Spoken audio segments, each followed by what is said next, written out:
This is Lee with 82 Game and 12, back with video 7 of Kernstown, American Civil War, Volume 4 of the Blind Sword System.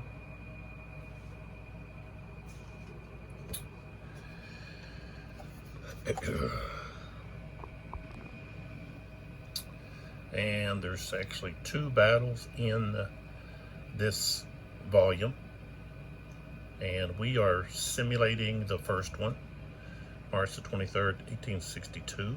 This is Revolution Games. Let's see, I believe this came out in 2019.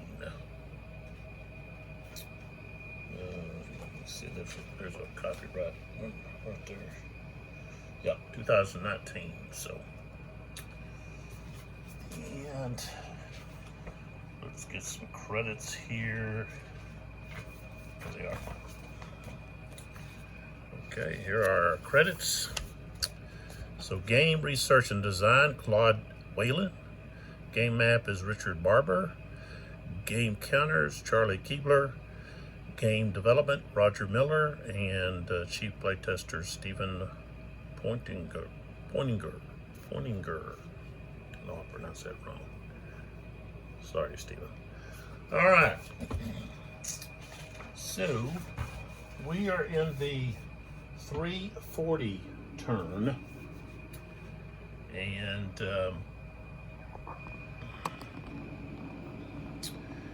we've got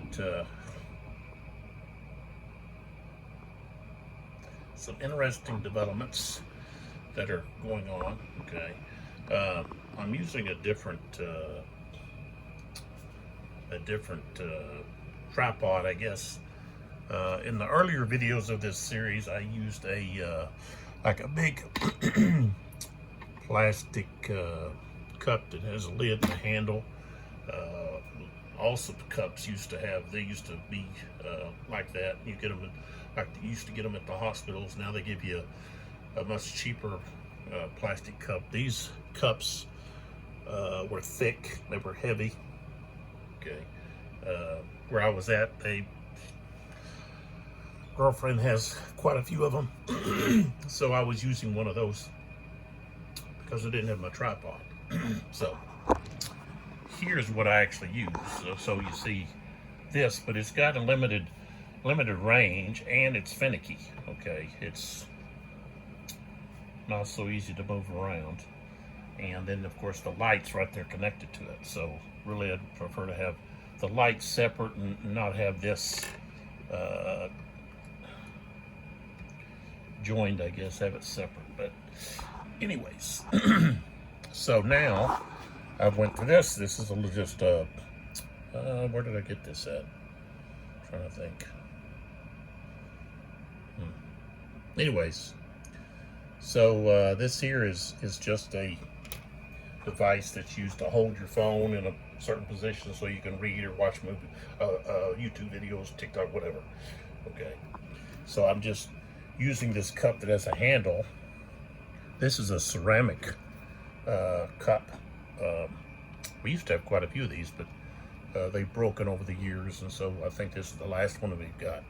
So I just place this on top, and then I place the camera in there, and then I can adjust it up and down, but I can slide it around and get to places, you know, and maybe even angles that I couldn't get to, say, with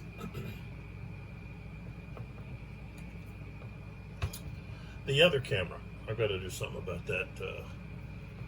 That there, that's ridiculous.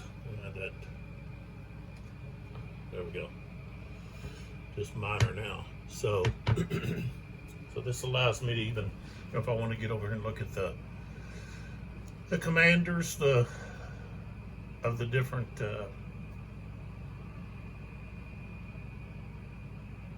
brigades. So, and you know, and I could pick it up. So we're gonna go back to using this and see how it goes. You may have a preference of maybe the other view. Okay, I can also get pretty much down angle too using this because this is so flexible. This little thing here is just flexible. So we'll see how long it lasts with a lot of pushing and all of that. So, all right, we go over here to the draw cup. Okay, and we've got to add in, of course, we have to add in Jackson, Burks, Broadhead, Garnett. Let's see here, Kimball, Fulkerson, and Ashby. Tyler comes in. We've got to have the Fog of War, Fortunes of War, and now we've got to go to the event chits. So with these, I just put them in my hand, shake them up, and officially you're to pick 2, and then randomly draw 3 more. I just go ahead and randomly draw 5 since I'm playing solo. 2, 3, 4, 5. Okay, so that's 5. Careful I don't drop any. And then we go to the Confederates. Same thing. You could pick 2. And of course you'd want to get like Rally, Rebel Yell, or Firefight. Depends on what you need. You know, if I look out here and I see I've got, you know, a unit that needs to be rallied, you know, and I'd want to be sure that I got the rally in there, you know, especially if it's a key unit. Maybe I want to rebuild him. So,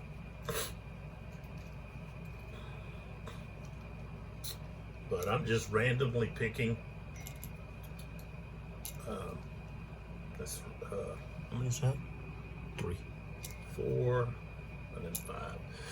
Yeah, for me, it just makes it more, I guess, chaotic or surprising. You know, you're not going to get what you want. Okay, so that's just the way it is. All right, so when we left off, the let's see here, we got this. We don't want that shining down. I think it's this. What is that shining? Is it that? Oh, it's got. Oh, yeah, it is.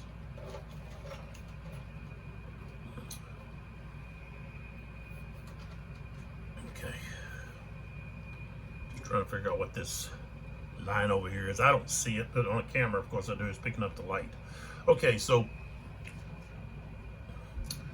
Jackson, the Confederate Army, has decided that they got to take Sandy Ridge. They tried to take Pritchard's Hill, and they were unsuccessful. Tyler's brigade came rushing in there and just pushed Garnett right off.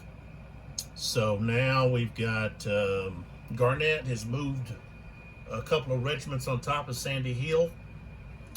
Right there, they've got some artillery. These blocks don't come with the game. Okay, I got them at, I think I got them at Michael's. I haven't been able to find more. I think I got them on sale on the clearance. So I guess they don't sell them, at least in the store. You might find them online. But it's just marking these victory point hexes.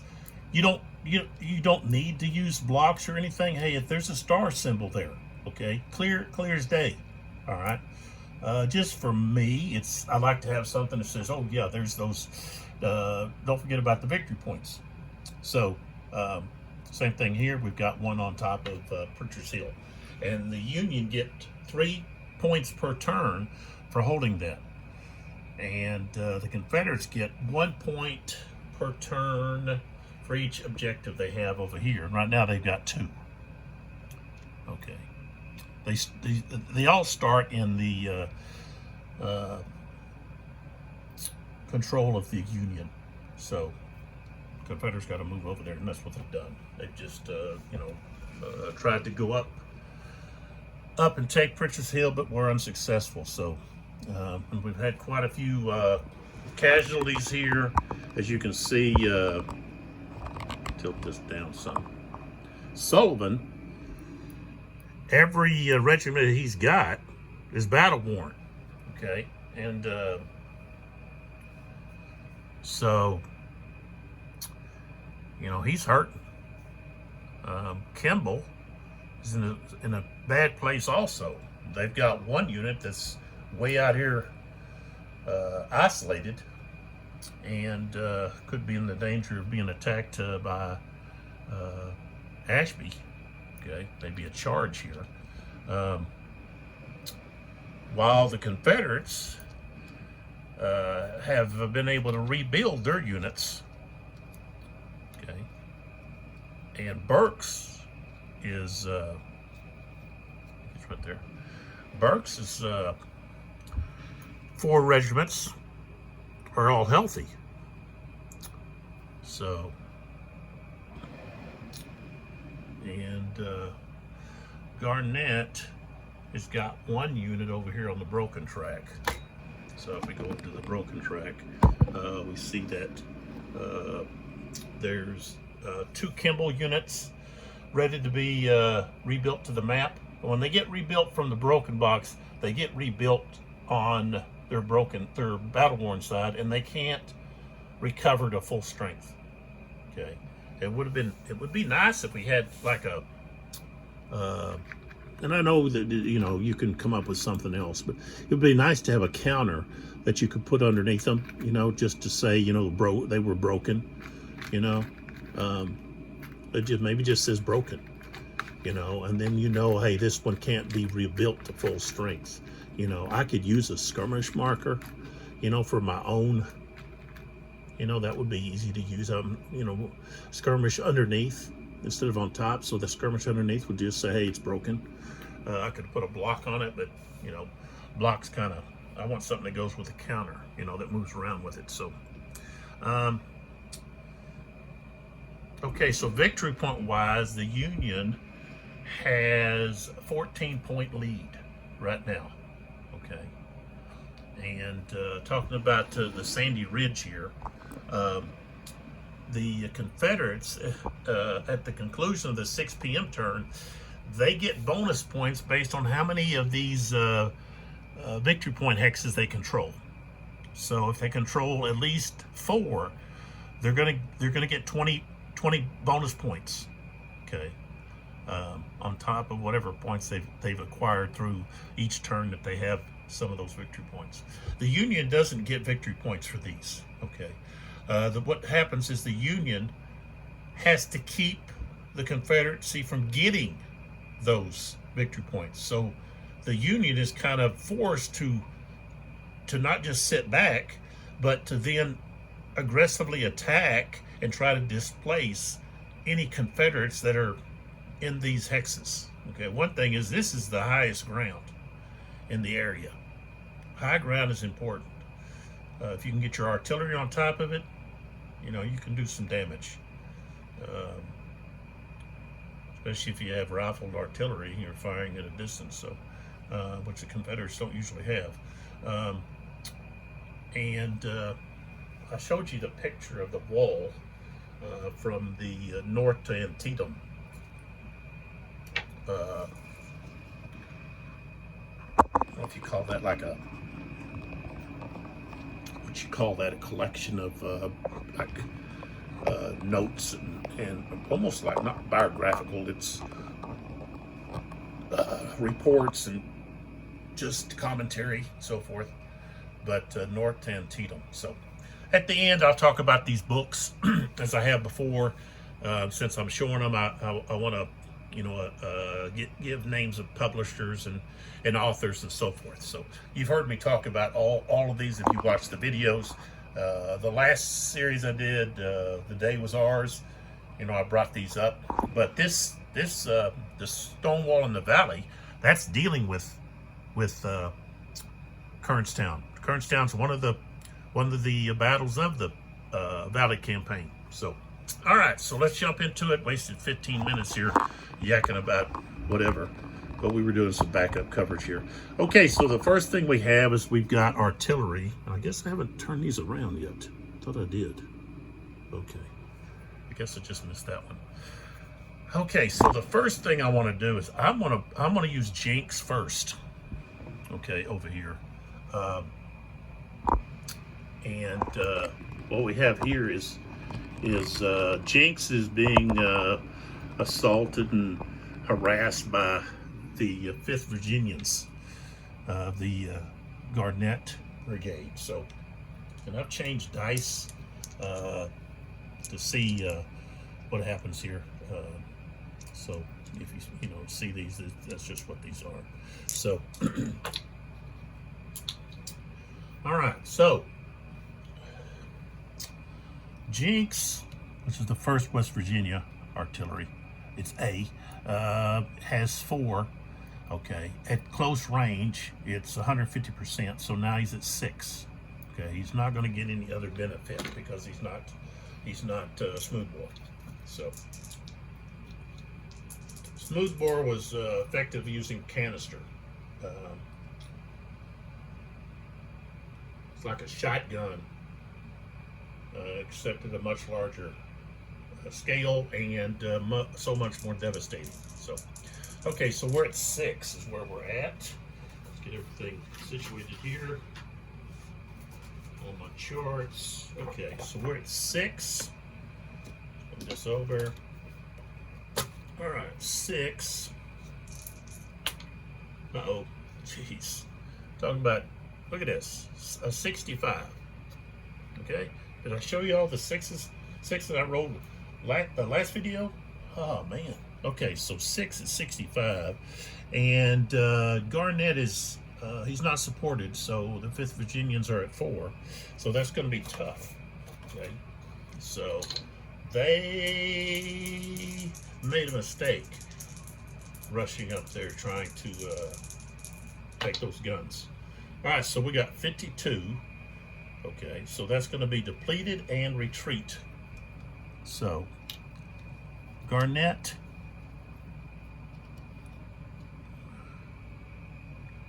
retreats to there. Okay, yeah, and remember I used these little blocks. I didn't that time, but I use these little blocks here. Like I said, those don't come with the game. Okay, don't get the game and say, well, where's all my blocks? Okay, the blocks, I should have, really emphasized that. I hope I'll cause some distress there about where's my blocks? Where's my blocks? Okay, they're at Michael's. Okay, or somewhere. Check them on Amazon or somewhere. You can probably find them in maybe another artsy, crafty place. So, all right. So now we want to go to. Let's see here. I guess I want to go with.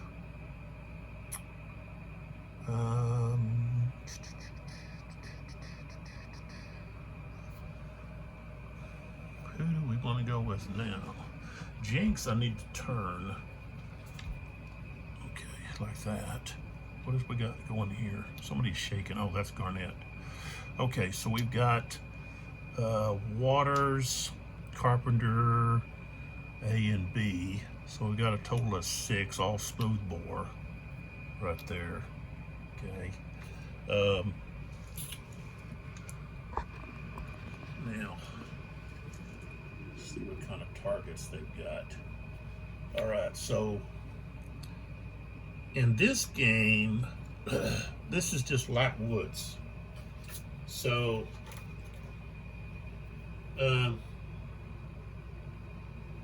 light woods obstructs and blocks, obscures and blocks. So I would have to go to the official. See what? Here we go. All right, light woods. So artillery and cavalry can move through the light woods. We have to go over to the firing and the line of sight. Okay. Okay.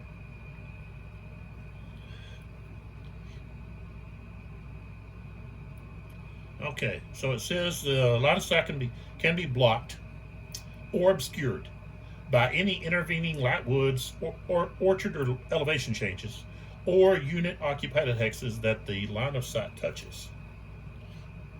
Note that the terrain covering the majority of the hex is considered to span the entire hex. Okay, so, all right, so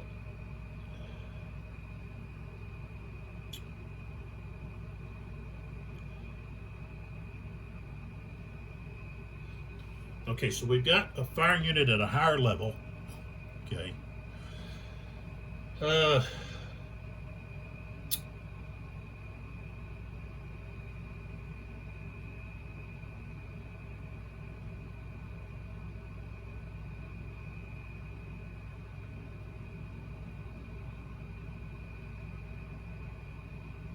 All right, so what we have is we would have an obstruction. So if we wanted to hit this unit here, we would have these light woods here that's going to obstruct, and then of course we're going to have the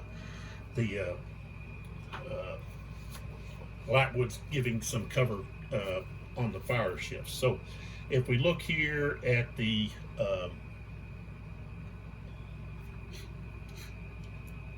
just so we're aware, okay, I'm just giving you an example.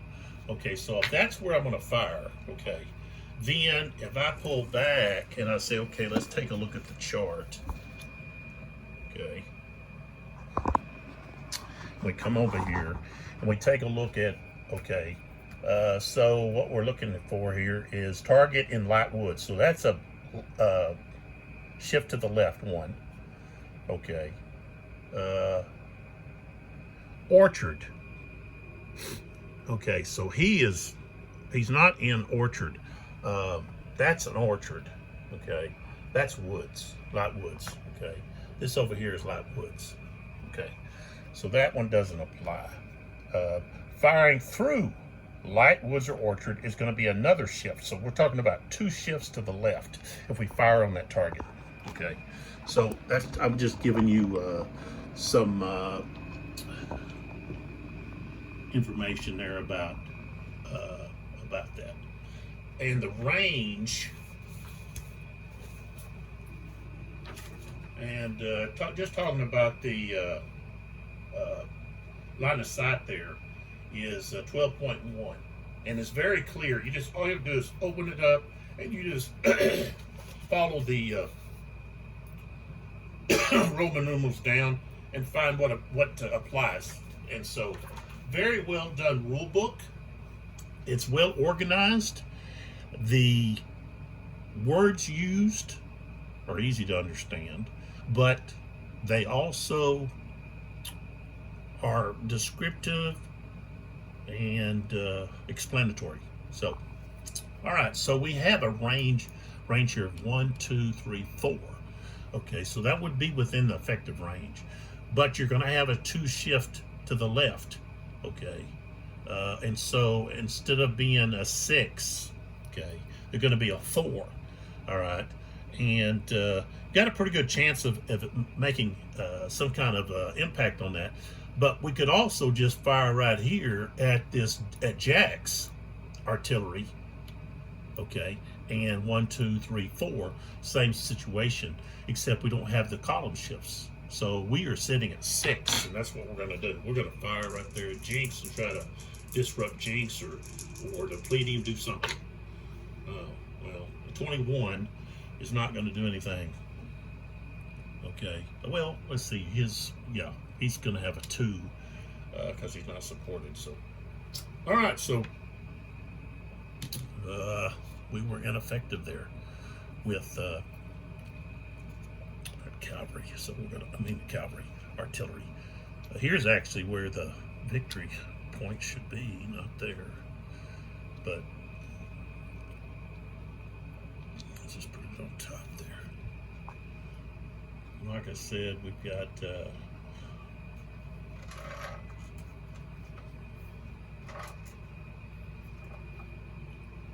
trying to take some of that glare off. I guess that's the cup that's catching all of that. So let's put that over there. All right, so we didn't get anything done there.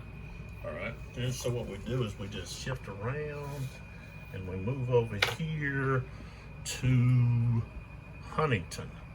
Now, Huntington may have a hard time finding somebody to fire at. Okay. So here's Huntington. He may actually have to do a move. Well, Clark, there's Clark. I got to put him on top. Okay.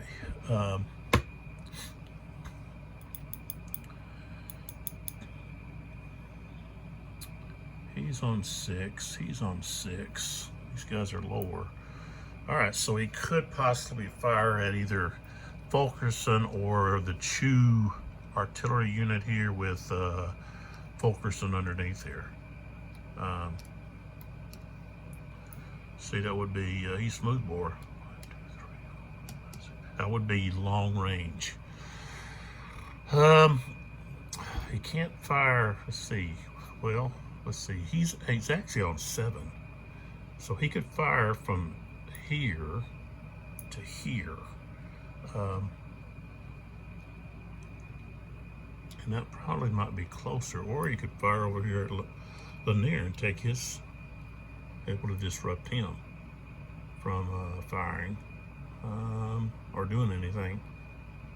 See, this is going to be, they're both on 7, so these guys are at a lower level. So 1, 2, 3, 4, 5.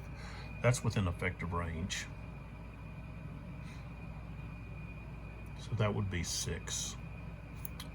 2, 3, 4, 5, 6. Let's see. Let's see. All right. 1, 2, 3, 4,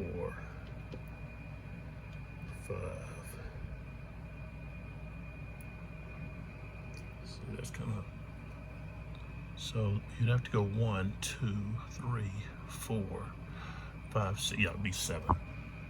So, okay. His best bet here is going to be against Garnett, the 5th Virginians.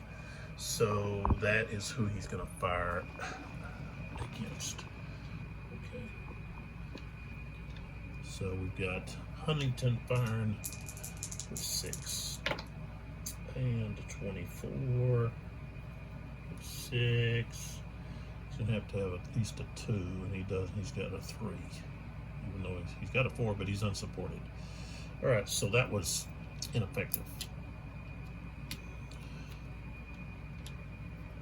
All right. So we've got Chew down here. Chew is going to fire at this cavalry unit. 1, 2, 3. So he's going to be at 3. Okay. Well, let's see. Maybe he can't. No, he's on 6.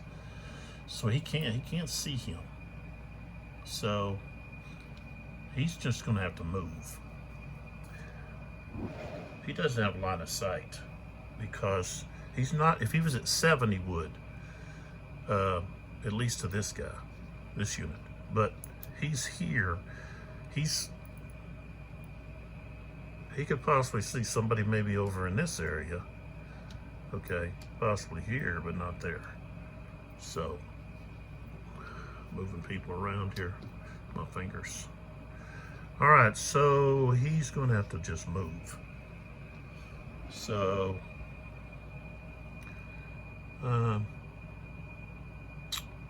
be nice to get him up here on this. Maybe with Lanier, then they would have a total of 5. Okay. All right, so we're gonna go, let's see, 1, 2, 3, 4.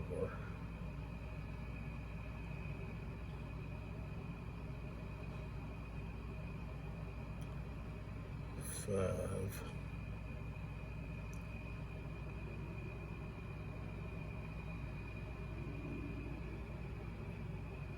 Where to get this stay right there? Yeah, he's just gonna stop right there with Lanier. Okay, so he's done. That's where he stopped at. Okay, Now we got Clark. Clark, see, he's on 8, that's on 9. No, he didn't really have a shot there. I can't see this unit. You can see this, but just a 1, that's not going to really benefit.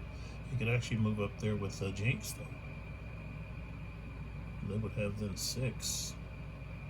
That's what he's going to do. He's going to move up here underneath Jinx.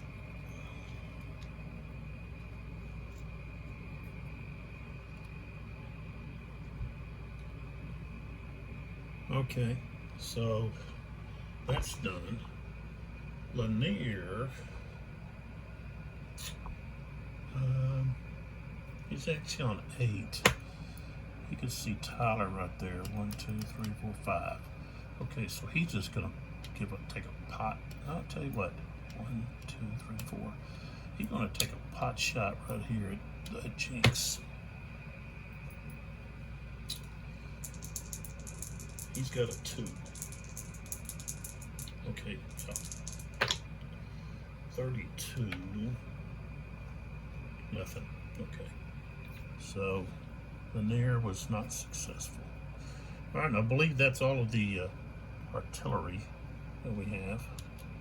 So now we can go to the draw cup.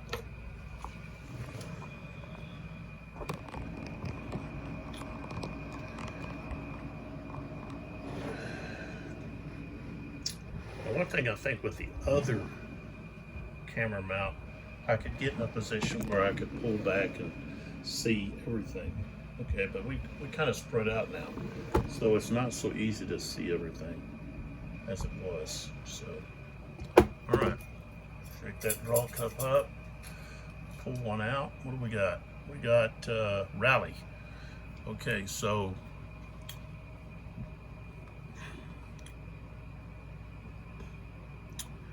who do we want? We could rally somebody off of here, off of the available. I think we will. So we're going to try to rally somebody off over here on the broken track. Increase is going to be Kimball's 14th Indiana. So they've got a 5. So we get a 5 or less. Roll a 1. All right, so they're going to come in, back in right there. And like I said, I'm going to put this skirmish order underneath them so that I know that they were broken. Okay, that's just for my own benefit. So, okay, next. Okay, Fog of War. All right. All right, so trying to think who was the, I think it's the Union's turn here. Okay, I rolled a 5. So a 5, possible general casualty. So somebody could be going down. All right, we rolled a 62. No casualty. So, all right, so nothing happens there in the Fog of War. Okay, low ammo, that's just that low ammo. Okay, doesn't apply right now, not until later. Fortunes of War, next jet's gonna be useless. And it's Kimball. Kimball does not get an activation. So we flip him over.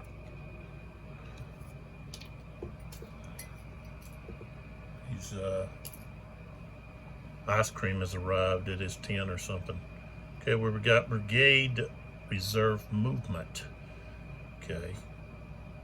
So I've got Fulkerson here.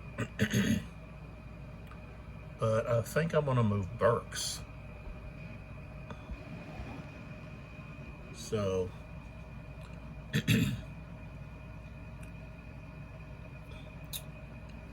can actually tilt this down some.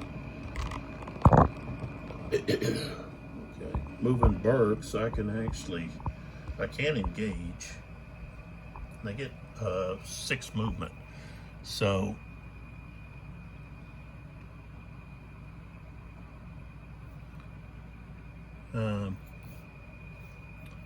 this road here, you get 2 movements, and then going through those light woods only costs, it's just one, it's just normal. So we want to get around here on the other side of Fulkerson. So we would go 1, 2, 3, 4, 5, 6. Look right there. Same thing with these 2 guys. So we go 1, 2, 3, 4, 5, 6. 1, 2, 3, 4, 5, 6. Excuse me.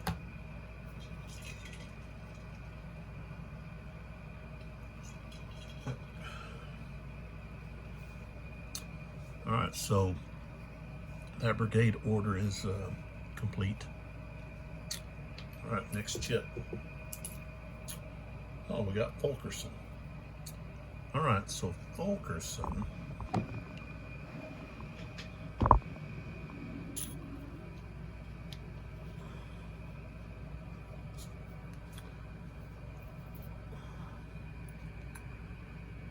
Yeah, they're 3 away. They could try to do a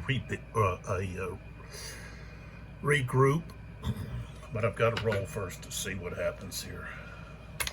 And I rolled a 6, so they have a limited activation. Nobody's in range. That's it for them. All right. So for whatever reason, he's busy trying to figure out what his orders are. So. All right, we got quick march. Okay, I don't think I've played that one in this, at least in this one. Quick march.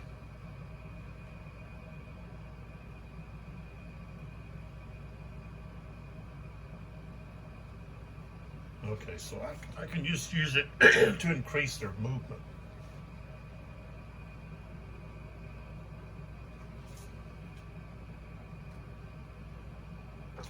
Basically double their movement, so but it has to be on like a maneuver order or something. All right, Sullivan. Let's see, Sullivan's troops are back here. Let's see what he gets.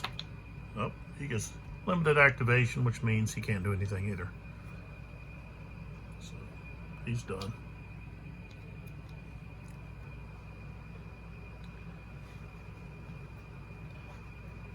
The command activation is pretty vital in the game to you know, get your units moved around the battlefield. And much like what occurred, there was confusion. Officers sometimes didn't follow orders for various reasons. Sometimes the men needed to regroup. They needed to catch their breath. They needed to stop, get something to drink, to eat, whatever. So, whatever Sullivan's doing over there. All right, now we got Tyler right there. Go over here closer where Tyler's at. Okay, that shows Tyler. See what he can do. All right, he rolled a 5. So he has limited activation.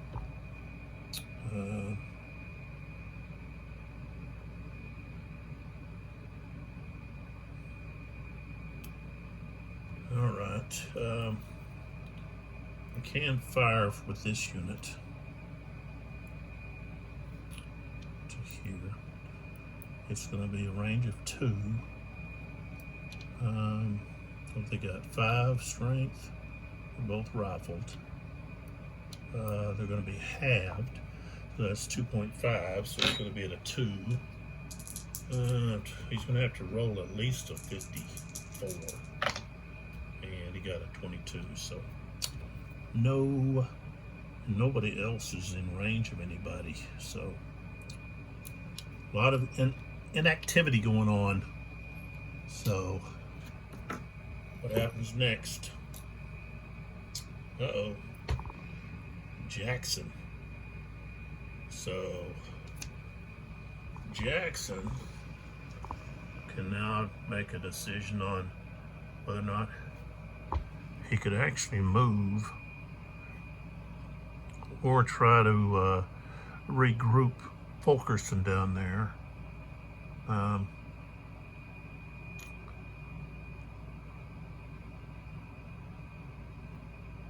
We could have Garnett move,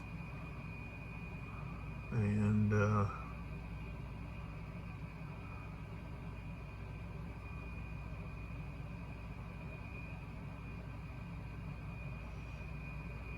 so decisions. Garnett still has his activation, and he usually passes with a 5, so we won't do him. I think what we want to do is we want to try to rally Fulkerson here. Okay, so we're going to start with, well, this one here is just going to remove the shaken marker, and then the 37th Virginians, we're going to try to rebuild them. So, all right, so there are 3. Need a 3 or less. I got a 2. All right, so they get flipped back over, which is key because that's a pretty strong regiment. So they were able to pick up some stragglers, and then maybe had a few men that were lost, belonged to another regiment.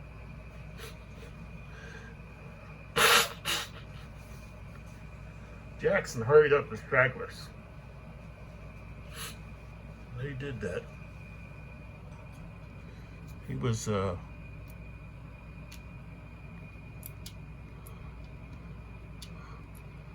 good at a lot of different things, but encouraging stragglers to rejoin their units. Very instrumental in his success. All right, so Jackson was successful in helping Fulkerson's group there. Now we got a firefight. We don't have a firefight anywhere yet, so let's hold on to that one. Don't have anybody close yet. Okay, next. Oh, we got another firefight. Okay, and here we got Ashby. Okay. So Ashby is over here. What is that? I guess that's the light behind me, maybe? Causing that? I don't know. I think there's a lot of different things. One thing is you got the plexiglass, so it's like a mirror reflecting different things. You know, I can see stuff on the wall. That's what that is. Right there. Okay. All right. So let's see here. Ashby rolled a 6. So that's a limited activation, which means he doesn't do anything. All right. And then we have Garnett. And Garnett's forces are across the map, right over here.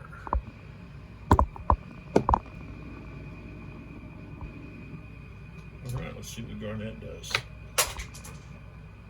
How do I...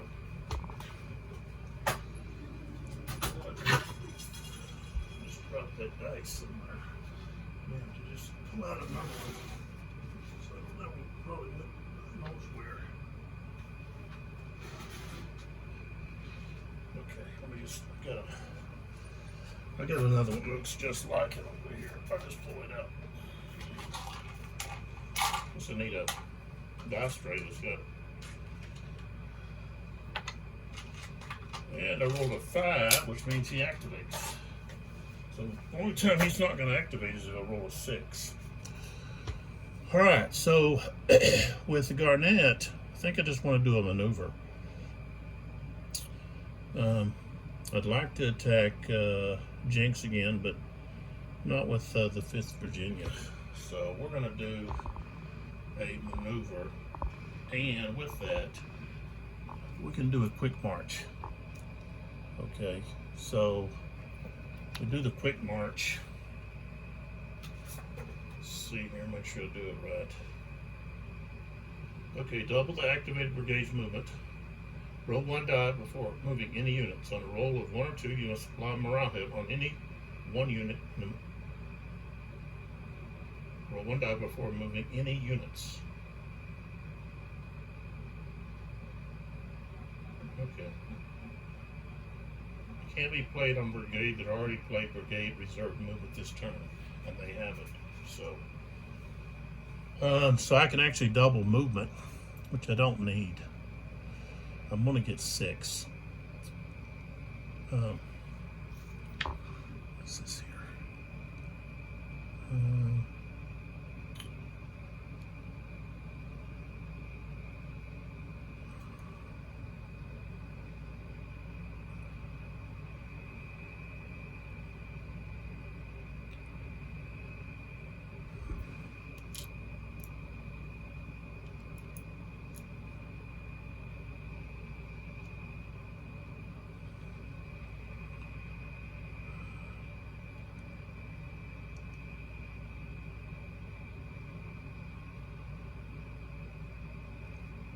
Yeah, I don't need to use that. I don't want to risk the straggler thing, so I'm not using that right now. Maybe use it with Burks. Okay, so let's move Garnet out of the way here. All right, so over here, let's start over here first. Okay, this unit here is going to go 1, and then he's going to take that possession of that. It's 2.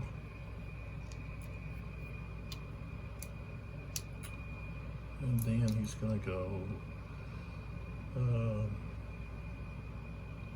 3.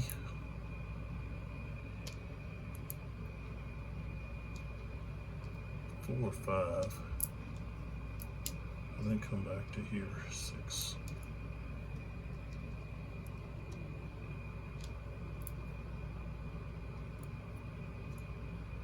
Looks like I'm shy one here. There. Alright, so they've got control. Oh, there it is. Okay, so they've got control now over all 6. Alright.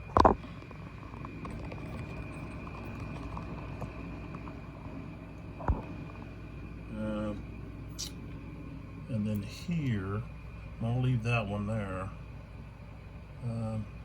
Yeah, he can move through there. Or you can just go 1, 2, 3. Okay.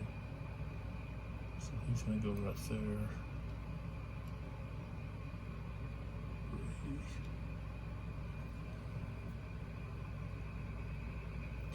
Tell you what, this guy's just going to drop down to here.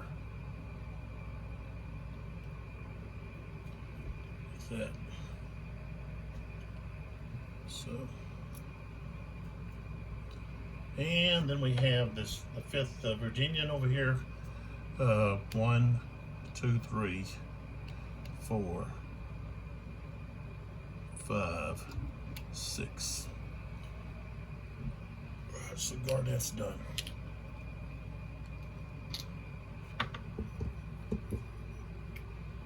Next, Rebel Yell. Okay, I think I'll hold on to that. Not use it just yet. May not have a use for it. So next, we got Burks.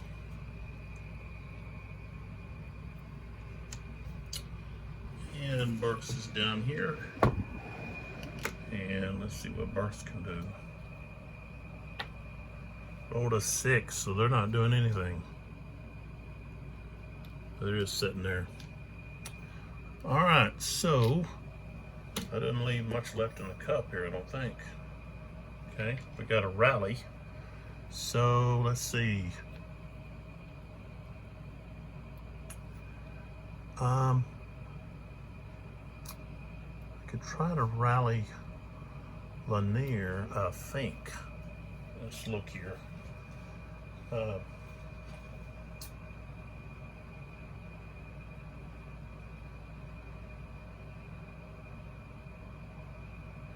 Yeah, rebuild attempt is only infantry and cavalry. So really the only, well, I could do a rebuild here. Yeah, let's go with Garnett. Or I've got this Garnett over here that is on the broken track. I could try to bring him back, and he's going to be automatic because you add 2, it becomes a 6. So he would automatically come back. Yeah.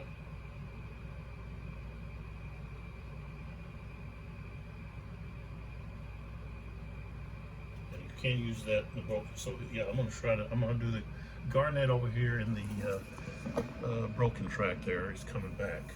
You get +2. Rolled a 1. All right, so he's coming back. I'm going to put a skirmish marker under him so that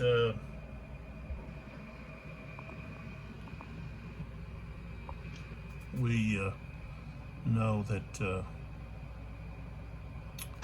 that's the case with him.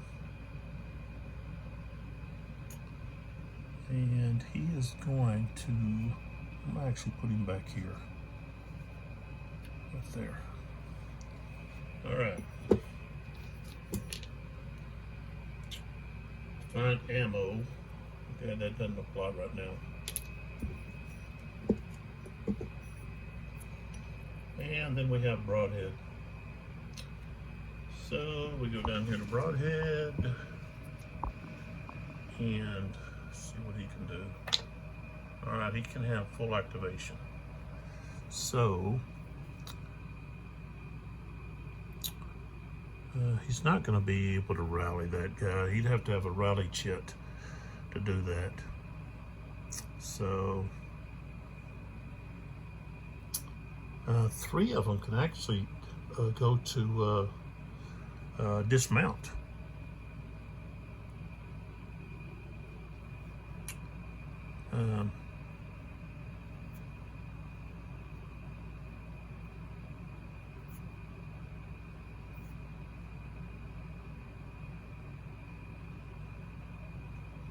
Of course, their combat strength goes down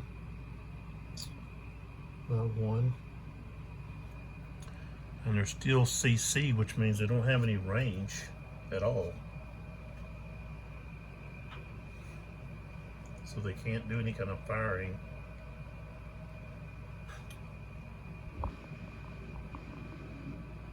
Okay, if they do an attack, I think they get 6 movements. Yeah, 6.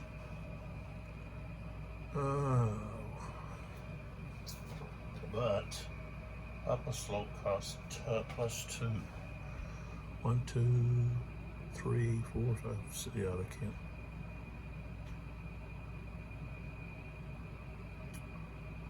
They could attack. Yeah, this is what they're gonna do. They're gonna attack.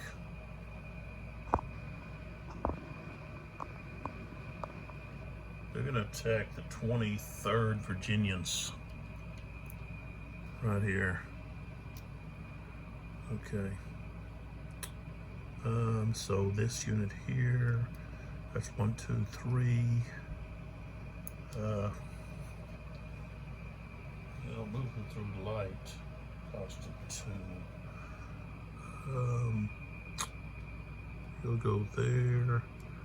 So we go 1, 2, 3, 4, 5.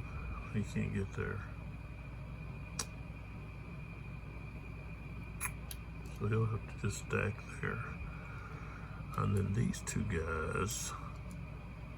1, 2, 3. They're going to be right there on their in support. All right. So, all right, we got defensive fire. It's just going to be 4. So, all right, 51 is going to be routine. I rolled a 64. That's going to be a depletion and retreat 1. So this top unit is going to get depleted.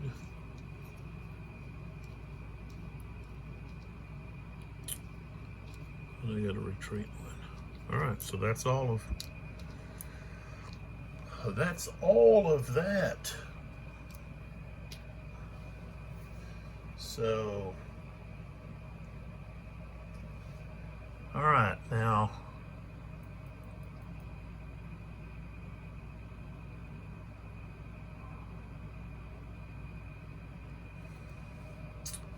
we've got Firefight, but the only person, okay, I got 2 firefights with the Union.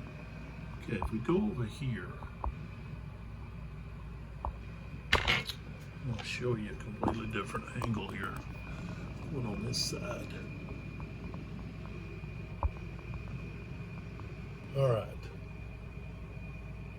So, this unit here, the 67th Ohio, they have rifles, and they can fire at, there's 2 different targets. They could fire at the 4th Virginians or the 33rds.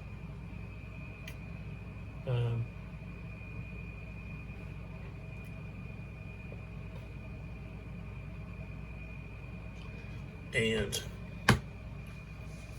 if we go to the line of sight, you know, I've got to try to, it doesn't matter, either target's going to be the same. But if I go to line of sight,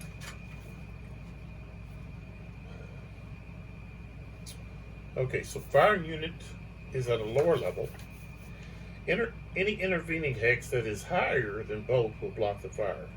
Okay, so no. Okay, if all intervening hexes are lower than both units, okay, no.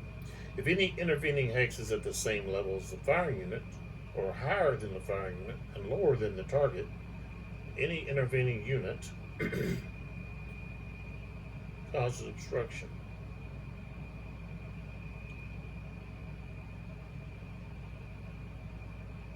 If any intervening hex is at the same level as the target, the line of sight is blocked. Okay.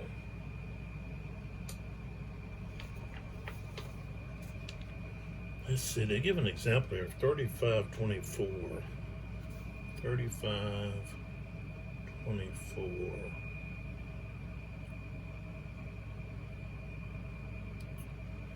Okay. 3527. Yeah, of course. It's looking through 2.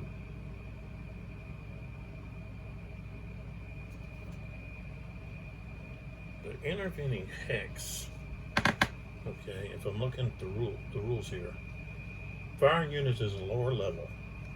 If any intervening hex is the same level as the firing unit, any intervening unit causes an obscured line of sight.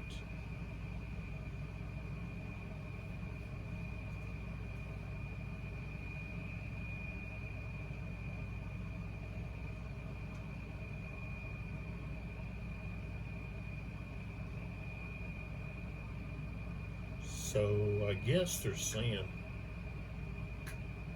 I should be able to fire. Maybe it's obscured. Yeah, it would be obscured.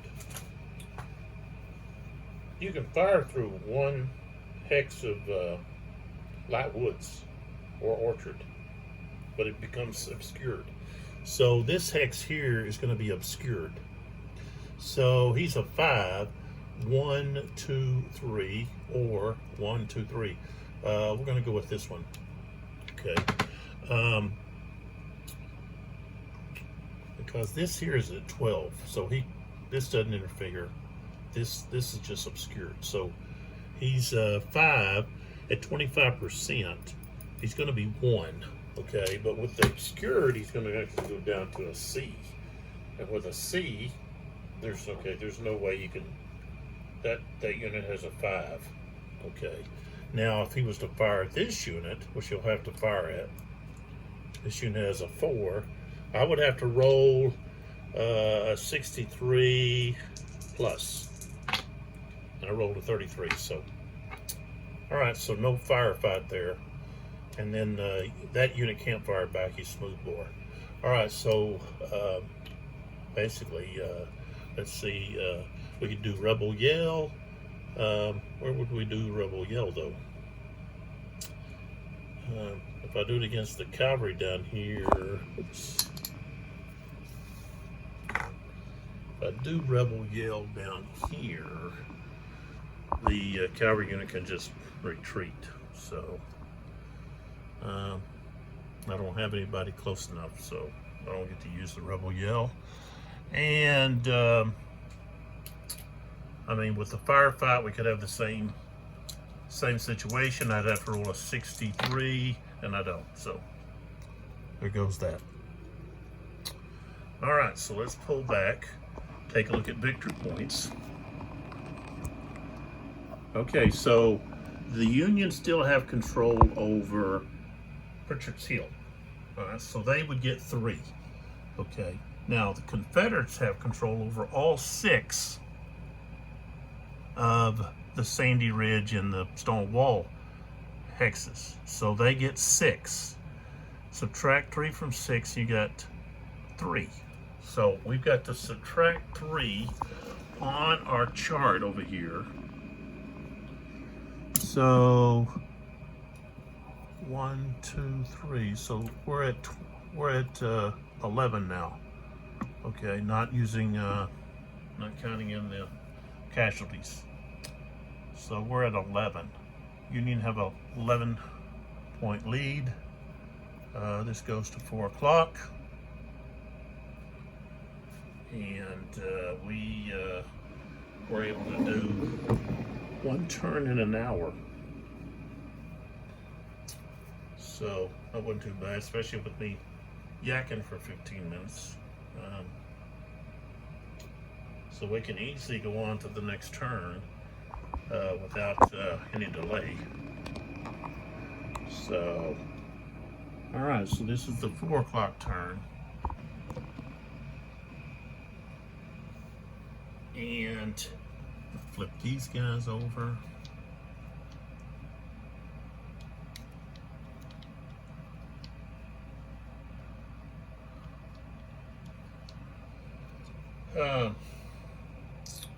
Let's see, of course, we've got to put all of the leaders back in the cup. We've got to put the Fortunes of War, Fog of War. Sullivan goes in, Jackson. And then we have to do a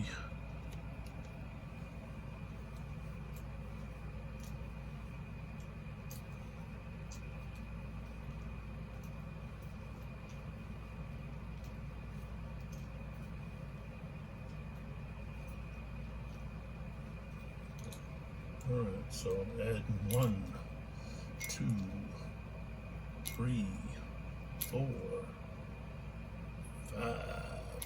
Okay, so that's 5.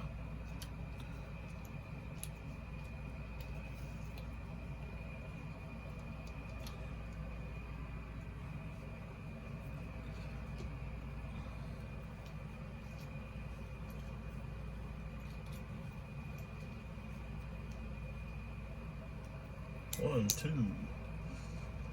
3, 4, 5. All right.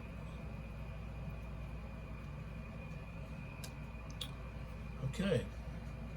When the cup's ready, I've got to turn the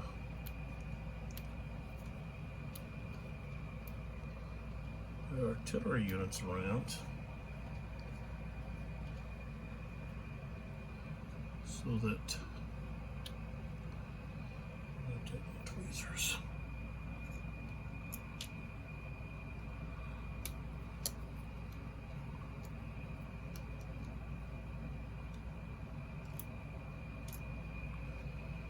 All right, so it's time to start the 4 o'clock turn, except in this book, North Antietam, I've got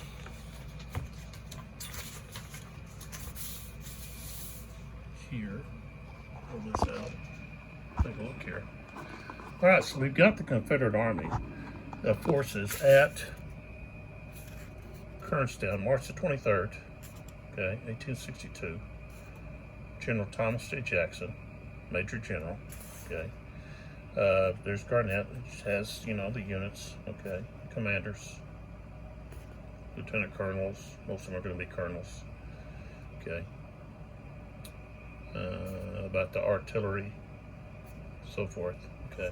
But what I wanted to get to over here was, okay, is Jackson's reporting in his report, okay, so total losses, it says on the 22nd and the 23rd, there's some skirmishing going on with Ashby's cavalry, okay, so you have killed 80, okay, and also you have, what you have here is, with each of these, they're actually noting how many were killed and how many were wounded. So you can see what the brigade losses were, which brigade suffered the most, okay? So you could actually pause and take a look at this. But Taliaferro, okay, you're gonna see him, he's prominent in the Battle of Gettysburg.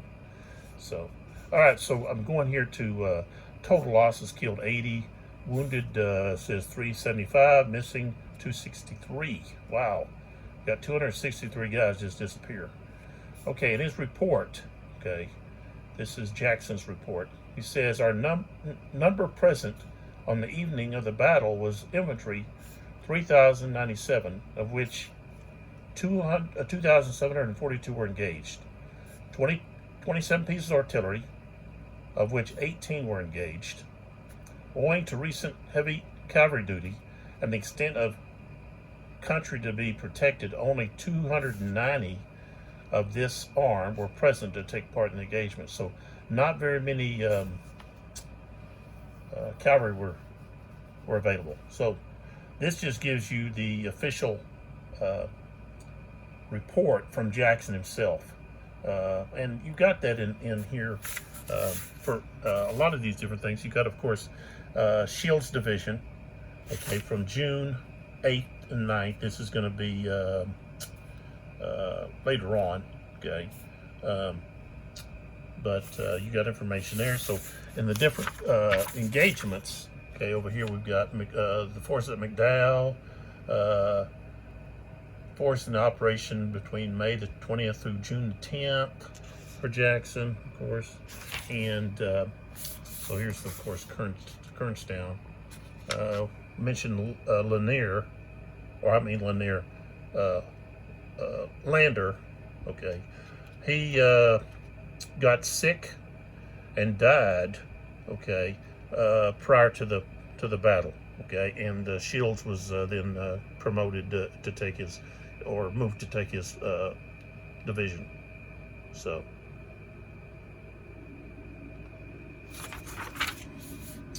And of course, here's Shields. Okay, and I talked about how he was wounded supposedly by Ashby during a skirmish over supply wagons. They were kind of careless with their supply wagons. And here we've got, of course, the battle diagram. And here's the stone wall. I wanted to show the stone wall again.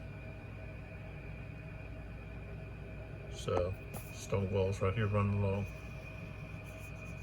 And this is taken in 1885, which this is from a photograph, so it's actually a drawing recreating the photograph of 1885.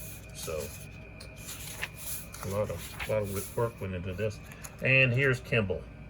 So, he was in command.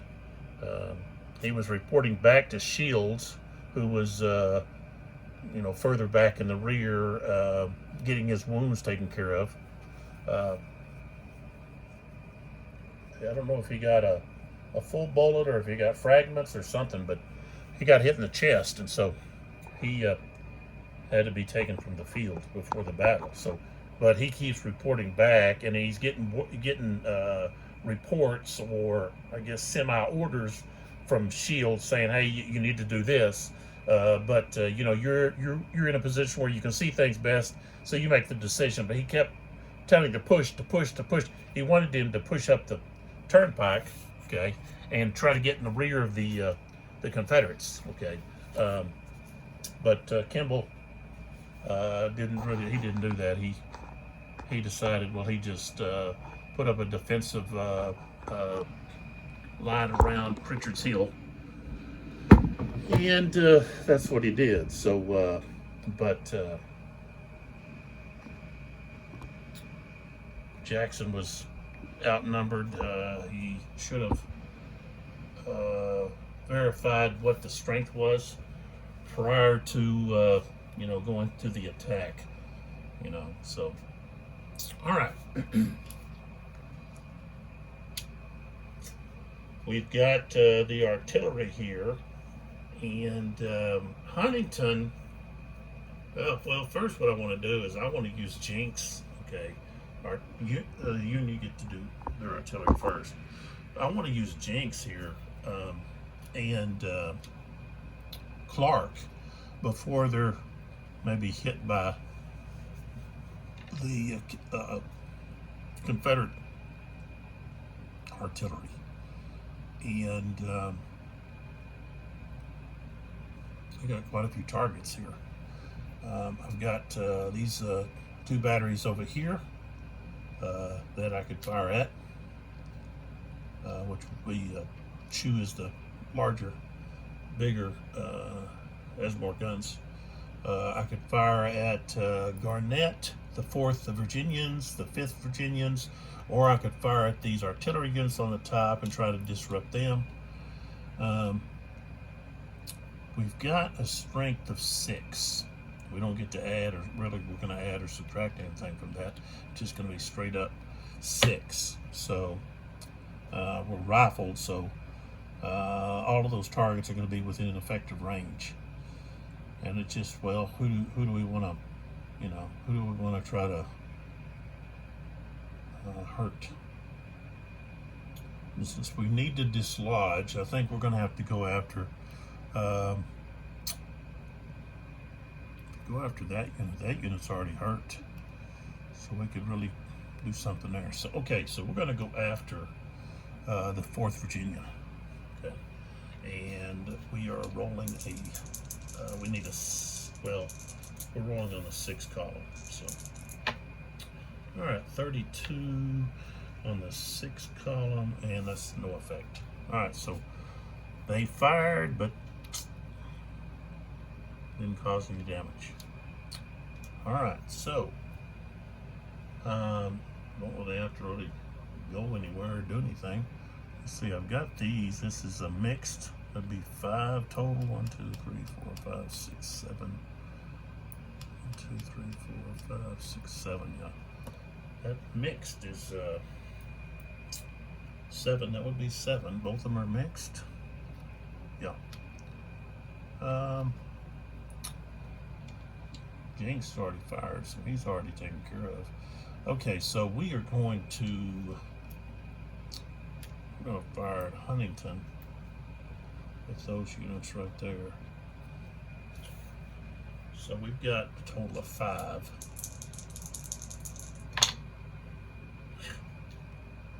Look at this. 66, okay, and he's a 3. It's gonna be tough. Gonna be on the tough. Okay, so 26. 2 morale hits. And retreat 2. So Huntington, flip this over. He's gonna be disrupted. And retreat 2. Putting back that way. Alright. Turn Chew around.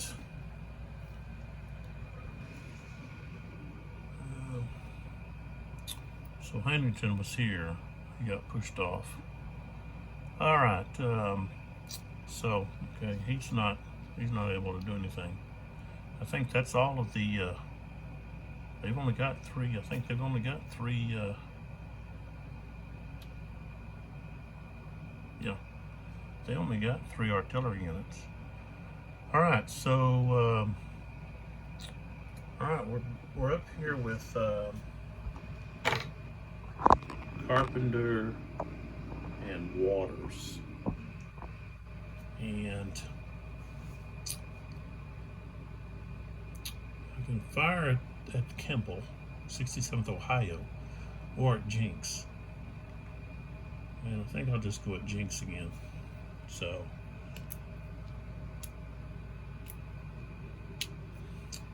and we have 6. I know we have 6 there. It's smooth bore, and we're within effective range. Oh, a 14 is not going to do anything. Even with a 2, I don't think 14 does anything. Nope.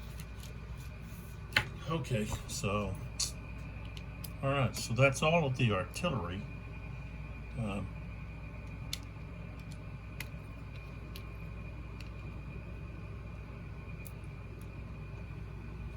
Next, we can go to the chip. There we go.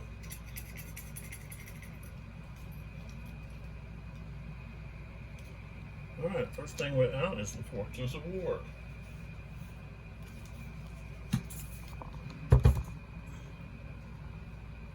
All right, so next chip doesn't apply, and it's going to be Rebel Yell for the Confederates. So I don't get that.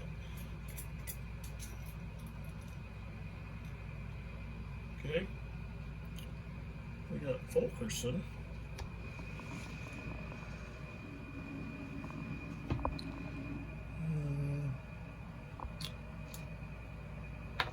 I rolled a 5. So they have a limited activation.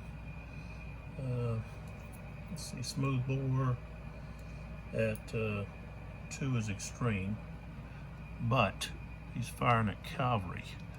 This one wouldn't be able to fire. This one would. Too bad it's not this one. He can't see that one. And 1, 2, 3, smooth bore can't fire that far. All right, so he's going to be at a 1, okay, but we get a plus 2 column shift to the right for shooting at cavalry, so we're now at 3, and 26 is not gonna do anything. Okay, all right, so Fulkerson is finished. Does not seem to be able to get anything done, and the low ammo doesn't apply yet. Command confusion is going to be used later.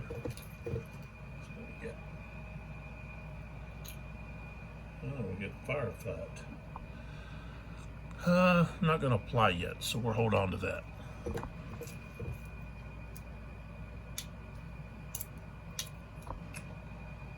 Okay, CSA fatigue.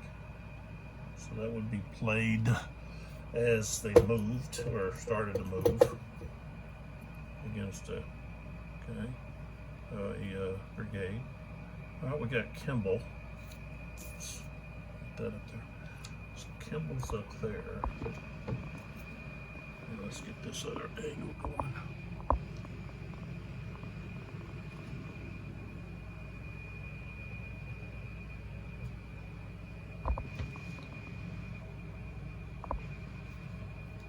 Alright, Kimball has limited activation.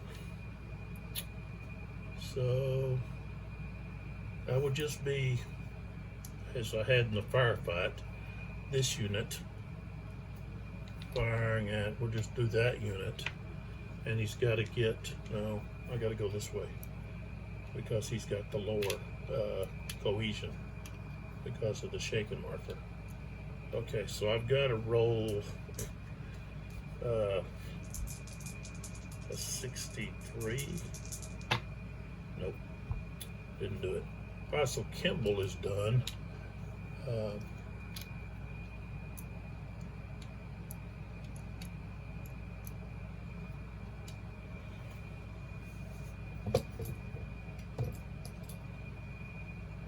Now we got Ashby.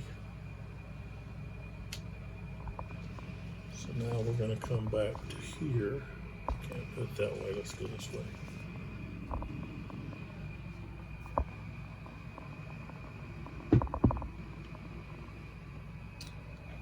All right, so Ashby.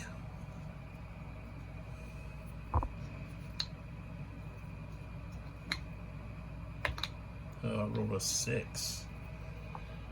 Okay.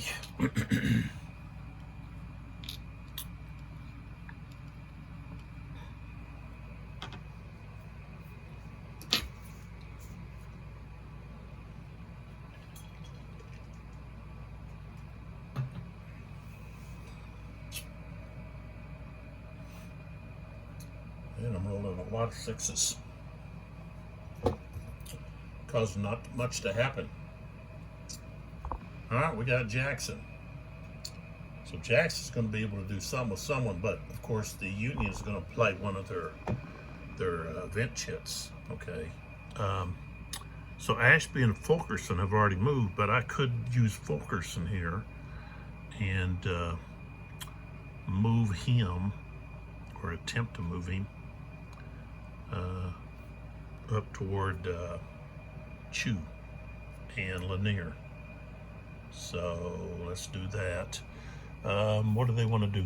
Fatigue or command confusion? Let's see what we got, the difference. Okay, of course, command confusion, I'm going to roll on the roll to maybe possibly change their order.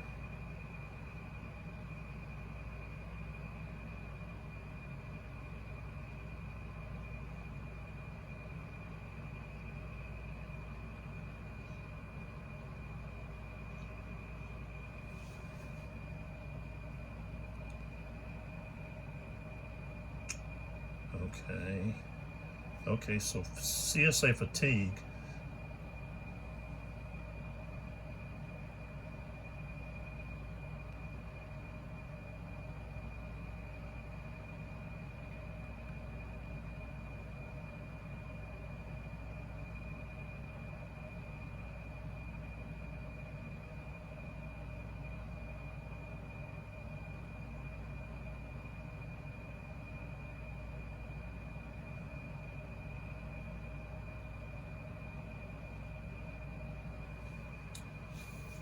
Alright, so we were going to do a maneuver order.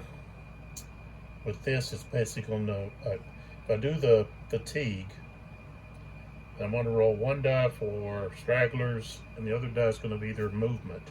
But they can't have more movement than what they would normally have. So a maneuver is going to give them 6.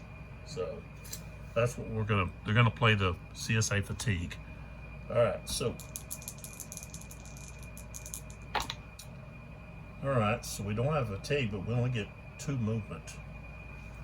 So, but on this road, they can still move pretty good, I think. Let's see if maybe they can't use, road movement.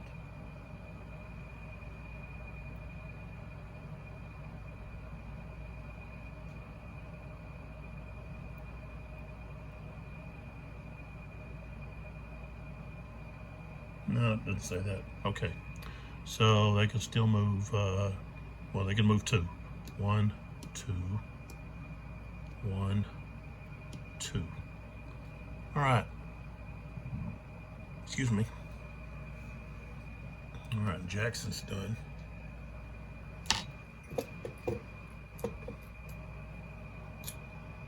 Okay, we got a firefight. Got 2 firefights for the Confederates. All right, we got Burks. Right here where we're at. Rolled a 4. Dang. Okay. They don't have rifles. So we got smoothbores, so they don't have anybody in target range, so they can't do anything. So Burks is flipped.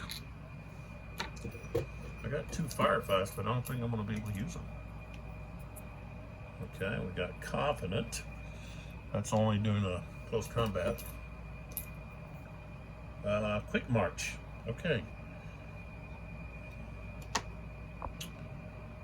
That's the Union one. Okay, Quick March.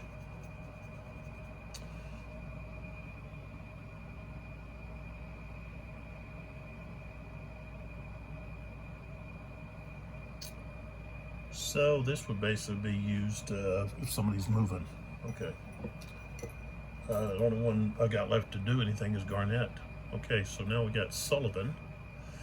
Okay. There's Sullivan. So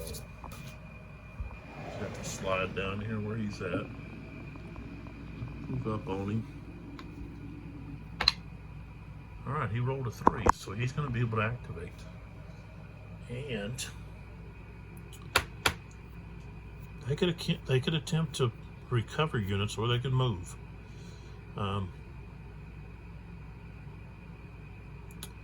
They still got pretty good strength.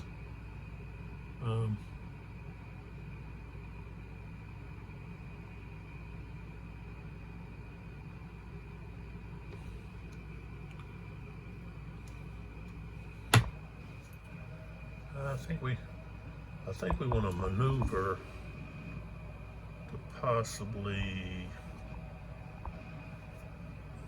It'd be nice if we could recover.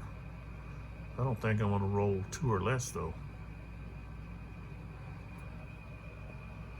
It would be better off if we could recover some of that. Rebuild. That's what we're going to try to do. We're going to try the rebuild. So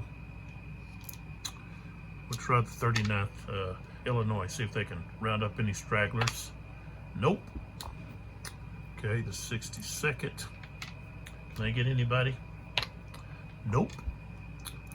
The 50th Ohio. So you got to roll a 1 or a 2.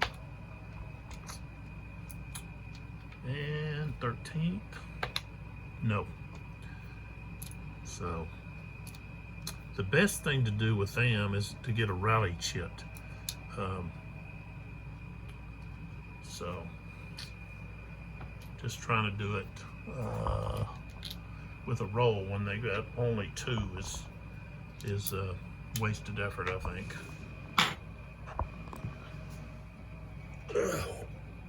I gotta plug my phone in.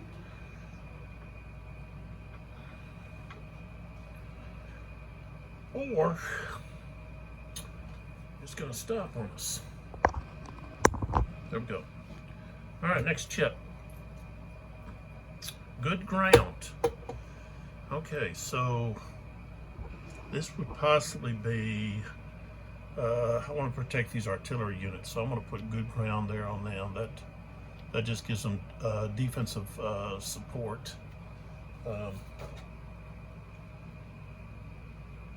So from an attack, 2-column shift.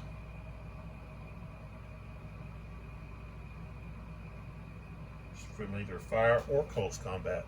So there we go. Okay, next. All right, we got Broadhead. Okay. Okay, he can activate. What do we got here? I think got that shaken marker. I think Broadhead.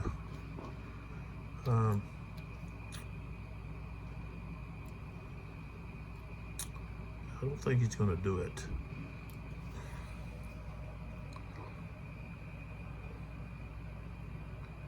I could have done a charge. Well, I can't do a charge with these guys. He's going to be a 3 and a 1. Okay, but he could charge the 4. Okay, so he passed his die roll. He's going to charge with the 1st Maryland and what's the other unit down here? 1st Michigan. Okay, So 1, 2, 3, 4. Okay, and then these guys are just going to add support. So they're going to go 1, 2, 3, 4, just like that. So where's my white dot? Here we go. So this is support. This is the charge. Okay, Fulkerson isn't going to fire here. He's got a 4. I wrote a 55. Oh, wait a minute. I'm firing at cavalry, so he goes up. Okay, he's at a 4. Okay, he goes up 2s to 6, 7. But wait a minute.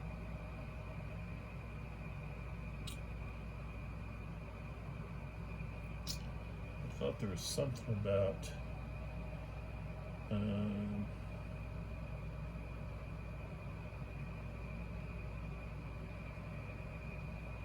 Okay. Target is cavalry, exception, charging cavalry. So he doesn't get the added bonus because he's charging. So he's still at a 4, but I rolled a 55. So he's got a 1. So that's going to be tough. 32, depleted, and retreat. So top guy is depleted.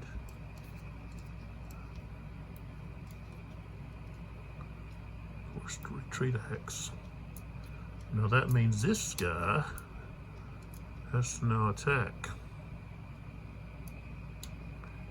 And the 23rd Virginia is the target. All right, so we've got us here. We got 2 units. Okay, so strength is 2. So they start at 2. Oops. Sorry, it's the cord that I'm charging with. It's affecting me. All right. So we start at 2. And it's 1 to 2. So now it goes to C. And they're going to have, it's just going to be a C. It's not going to be higher than C. Oh, we rolled a 61. Okay, and they've got 4. So that means it's going to go to a close fight. Which isn't good for the attacker. All right, so 25. Okay, 25. Both are going to be depleted. Both attackers. 5, and then we're going to have a retreat of 2 of all of the defenders. I got to retreat 2. Okay. So first off, well, actually, that guy's got a 2, but it doesn't matter.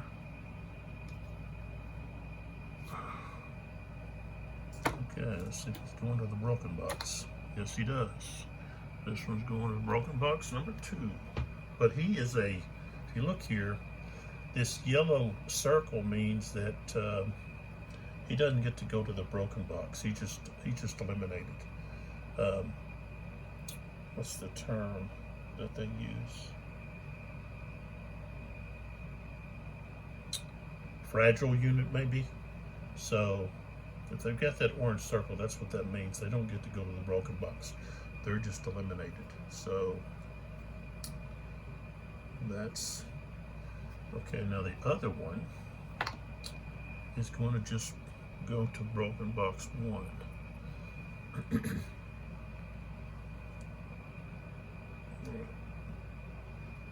All right, but this unit here has to retreat. So there we go. All right, so Broadhead is finished. Turn him over. We've got Tyler and Garnett, the two bigger ones. Okay, we got a brigade reserve movement here. So I can play that. Let's play that on Burks. I wanted to move Burks. But they can't play the command confusion on that. I don't think.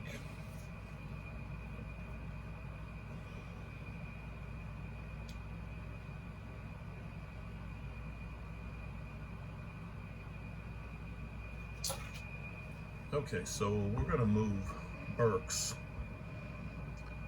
Can't move up that road, of course, but so 1, 2, 3, 4, 5, 6. 1, 2, 3, 4, 5, 6. 1, 2, 3, 4, 5, 6. Okay, that came in handy. Fog of War. Roll 1 dice and see what happens. 6. That could be a casualty. Let's see if anybody gets killed. Okay, so we've got a 35. Oh, Jackson. 35 is Jackson. All right, so I've got to actually, I think I've got to pull that out of my case here. So Jackson gets hurt. I think what that does, I don't know, let's see, maybe it does, there is a thing for Jackson here. I think he just gets removed. I don't think there's a chit here for that. Just means you lost that chit.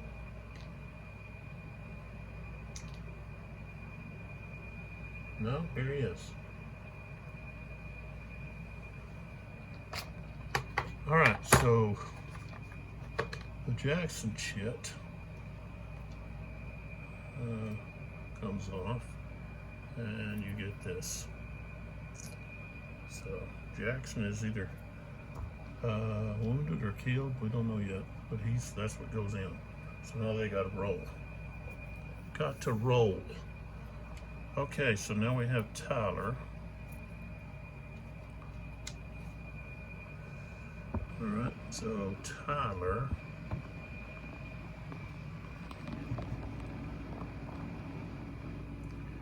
I'm gonna have to put this up here or something. Let's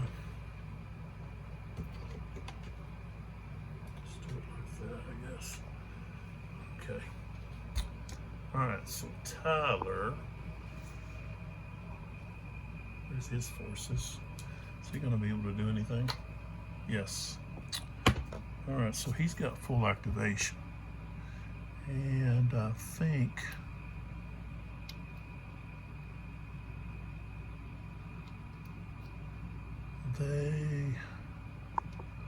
they need to move over to support Kimball. So we're gonna have these two guys, I think, or maybe that guy. Okay, so we're gonna do a maneuver order.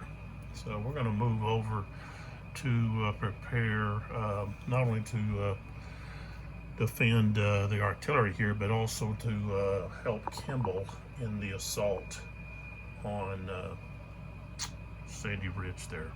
So it gives us 6. So we're going to go 1, 2, 3, 4, 5, 6. 1, 2, 3, 4.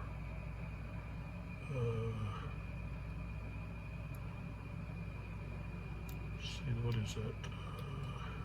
4, 5. Okay. These guys.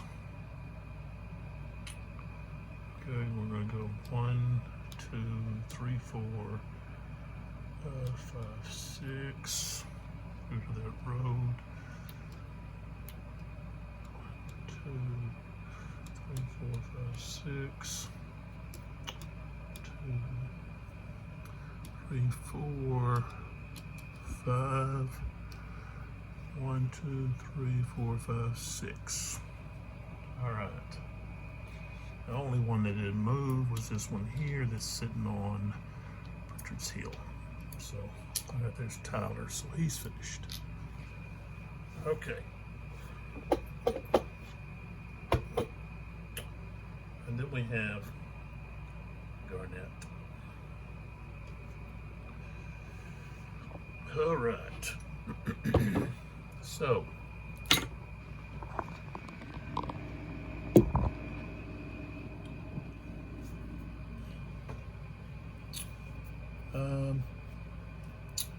with Garnett, okay, he can't rebuild. This guy can rebuild, but he's got to be, I think he has to be supported. We could remove that chicken. So we don't really attack anybody or do anything. We're just looking to defend. Got that unit there.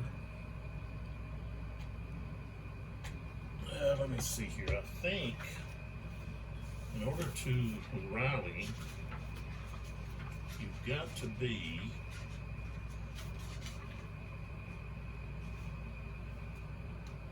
unit supported.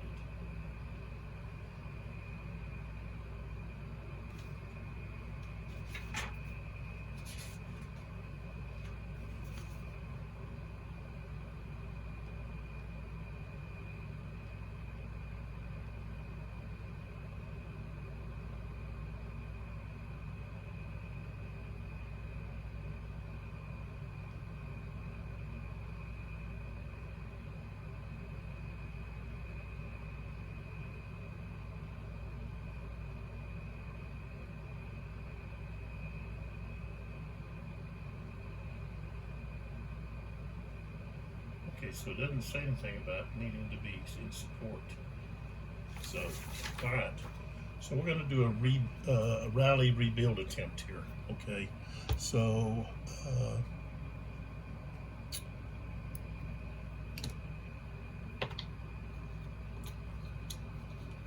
all right. So what we're going to do here. So Garnett passes his.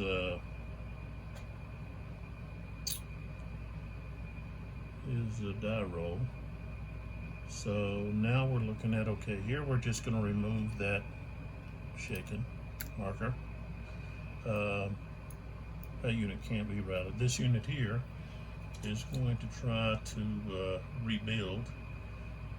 Okay, he's not supported, so he's at a 3. And I rolled a 1, so he gets to flip back over. And Garnett's finished. All right, so we flip Garnet over. All right, now what we have, we don't have any more in the cup draw. We pull back, and what we have here is we've got the Union has confident and command confusion. Neither one of those they can use. The Union, Confederacy have quick march, firefight, and firefight. And the Confederates aren't in range of anybody to do a firefight. So all of these chips are good. They're good chips. They're just wasted because there's no because of the choices made. So now we would go to the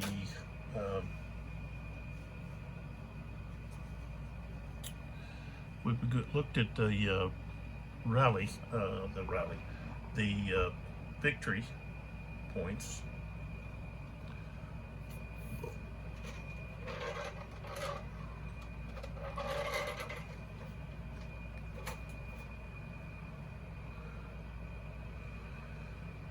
Okay, so the Union get 3 points for Pritchard's Hill.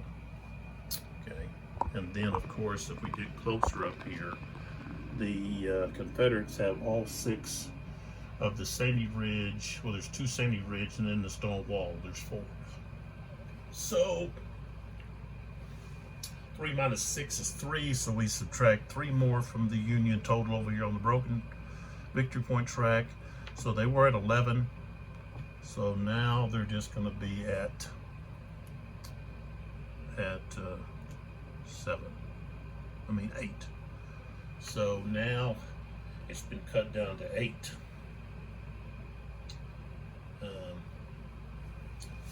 Let's see, I wonder how many points they get for you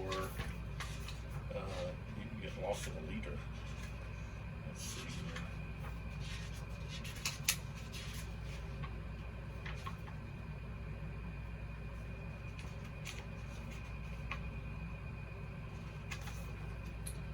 What does it say?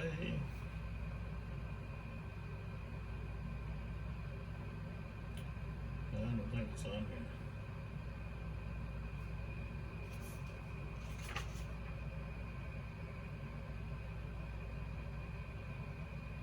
Nope. I guess there's not any points for taking up. Getting the generals.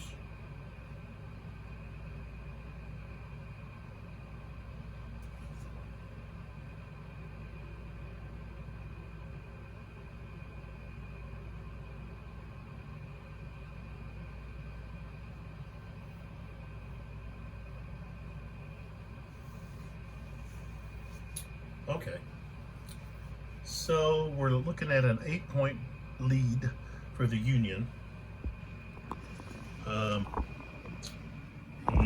looking here at the battlefield, looks like let me move this good ground shit, turn my artillery units back around.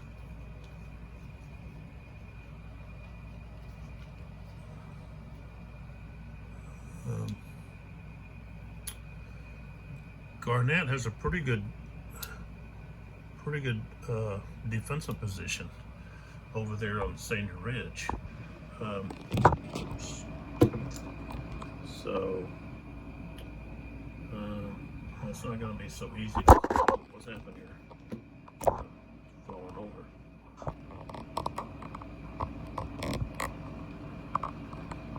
So, as I said,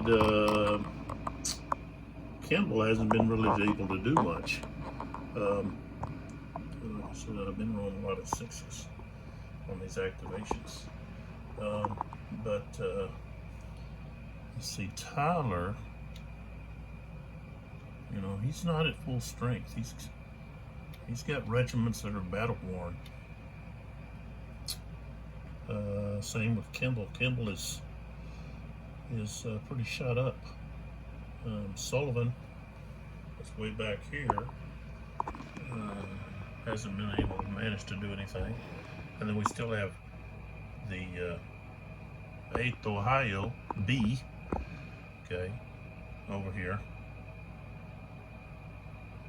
with Ashby's cavalry. They're just kind of at a standstill, I guess.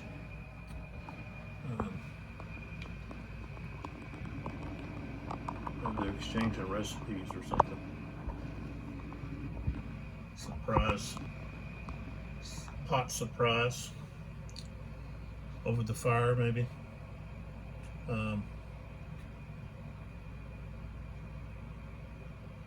So as I said, Garnett has a pretty good lock on the Sandy Ridge there.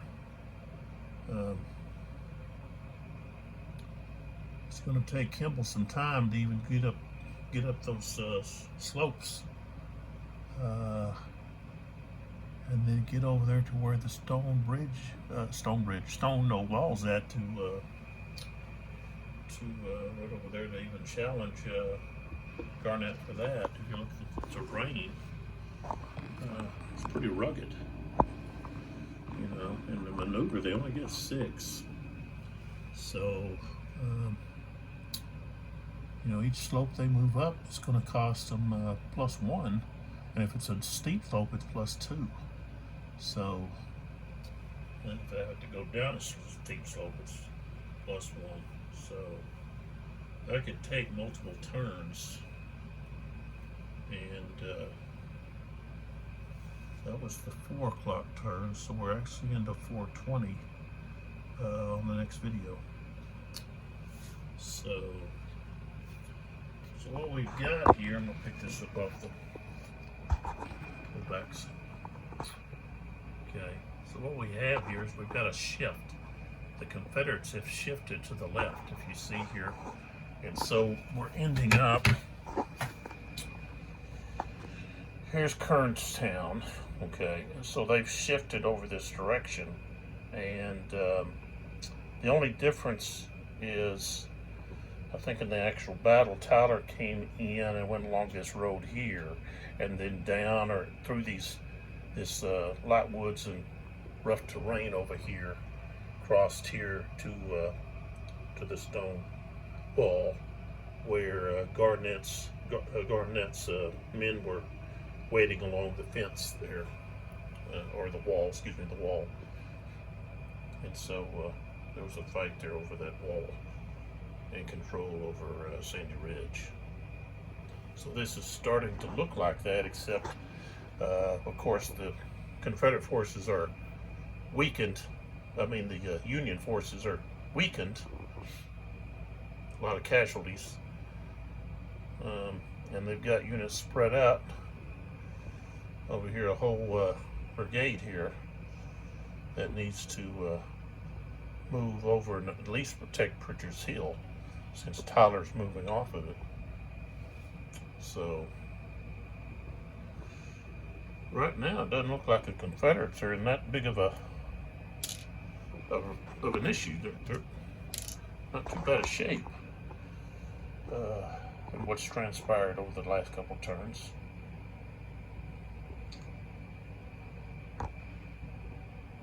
I think they're gonna need Sullivan, whose command rating is a 3, to be able to activate and move and do something. They're not going to be able to rebuild unless they get a rally chit. Their cohesion's too low. So that's pretty much the situation with all of the Union forces. Their cohesion is too low. So, all right, it'll be interesting to see what transpires in the next couple of turns. If the Confederates can hold on to Sandy Ridge. Remember, if at the end of the 6 p.m. turn, 6 p.m. turn, the Confederates get a bonus determined by the number of victory points they have over in this area. So there's 2 here, and then the other 4 right here. So the unit's got to stop them. They've got to mount some kind of combined effort to get forces over there to drive Garnett off Sandy Ridge and away, as they did historically. So, all right. Of course, I was going to say something about these books. Sword of Lincoln. This, I don't know if it's not really going to probably provide information about this battle, but it provides information about the makeup of the army. Okay, so that's key. And of course, Stonewall in the valley. That's going to be about the whole valley campaign. You've got North Antietam, and that's just a collection of basically first-hand records of things that occurred and happened from the officers on both sides that were involved. As I said, I was reading some things from Kimball, Nathan Kimball, and then we have Rebel Yell, S.C. Gwynn. This was a New York Times bestseller. I believe it's like 2014. So it's a really good book. fantastic read. I had a hard time putting it down. I just wanted to keep reading and reading and reading. But I've got a pretty good fascination with Stonewall. So, but in this battle, Stonewall has been wounded or worse, killed. So his replacement has stepped in, and so we'll see if that makes any difference in the outcome. So come back to catch the next video to see what happens.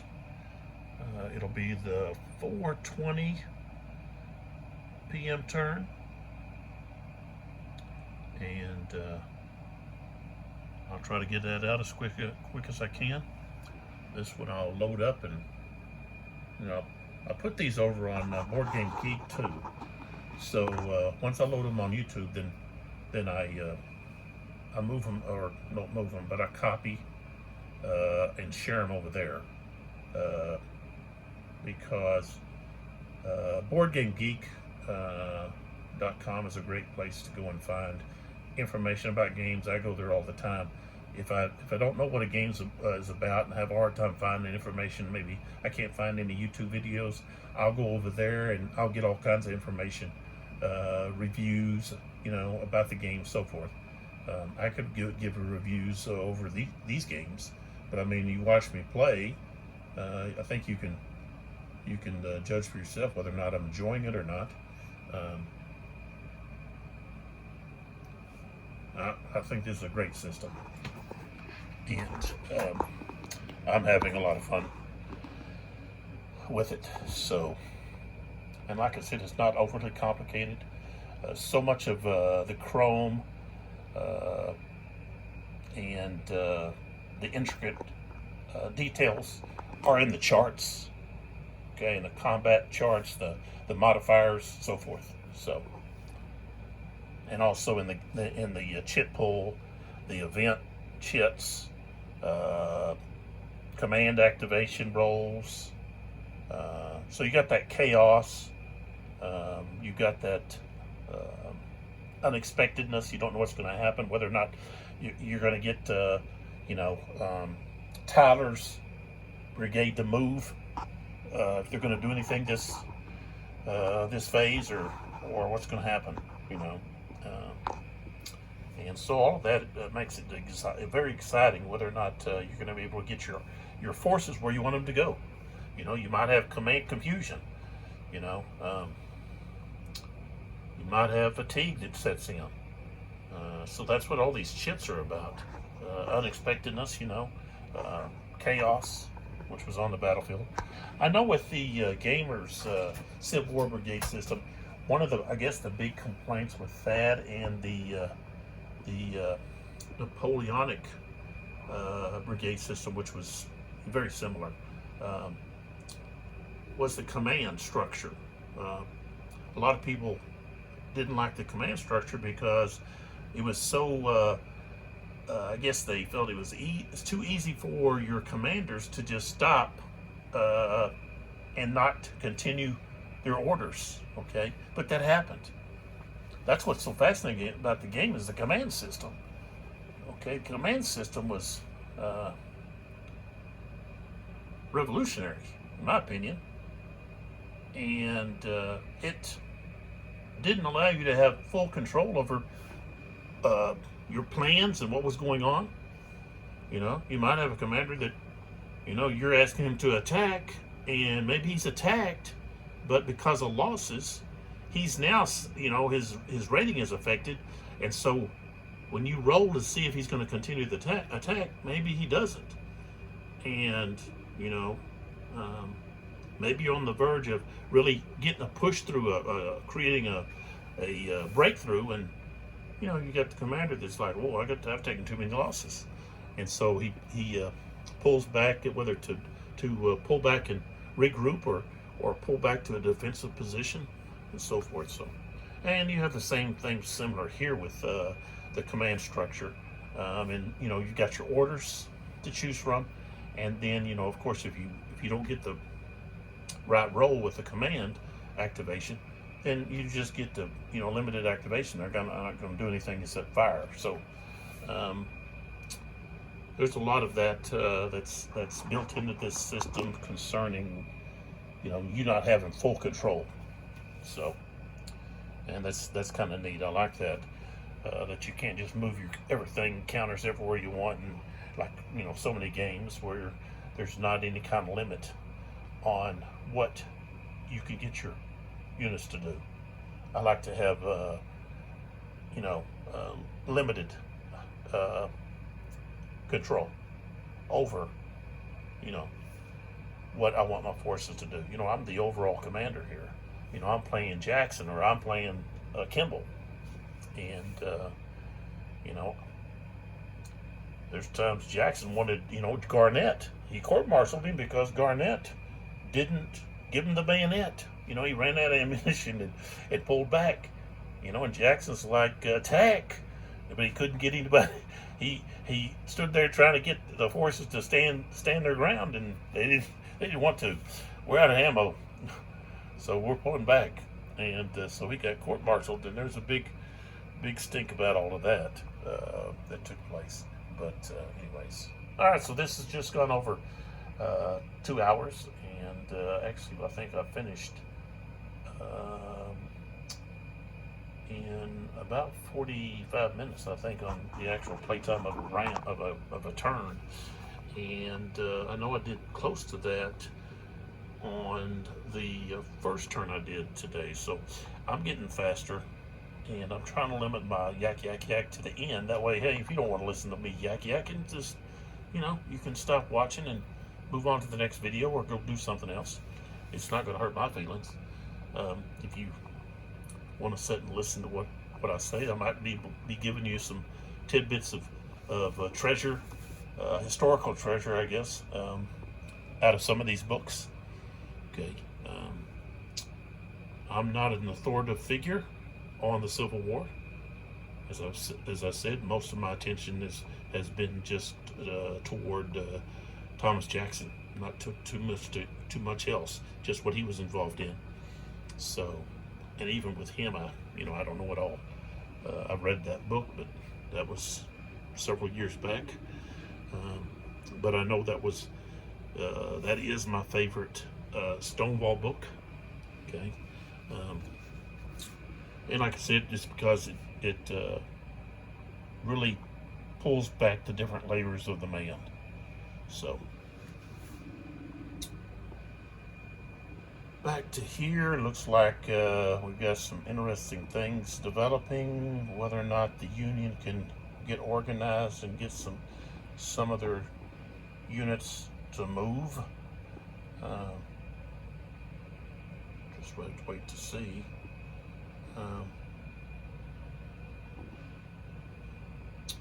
But right now things are looking up for the Confederates. Then things were not looking so good earlier, so things can turn around in about 40 minutes. These are 20-minute turns. So, and of course over here we've got the record track, and of course I need to move this. I need to move the Broadhead unit right there. So these units down here are if these cavalry units decided to go dismounted, and that's what they're for. You can see that the horse symbol is just an outline. Okay, that represents dismounted. And if you see their strength is diminished when they dismount. So, and they're not going to be able to fire. Okay, they're just close combat capable. Probably, I think, because they were armed with shotguns. Looks like there's that's what that is, a shotgun. They were armed with carbine shotguns, firearms that had limited range. So they weren't close, and they wanted something that was easy to use in close combat. So, all right. So the Union has an 8-point lead going into the 4:20 turn. So I'll see you on the next video. I appreciate all those that have subscribed, those that hit that like button. You make comments. I If I missed one of your comments, hey, I apologize. I don't. I need to go back, I guess, and look at some of the earlier videos I've done. I've probably got some comments back there. I need to. I try to respond to every comment because really I don't get that many comments. So I try to respond, but you know, I've done so many videos over probably by now probably 150 at least. So, yeah, I'll catch you in the next video. I'm enjoying this game system designed by Herman Lettman, and this one that was designed by Claude Whalen.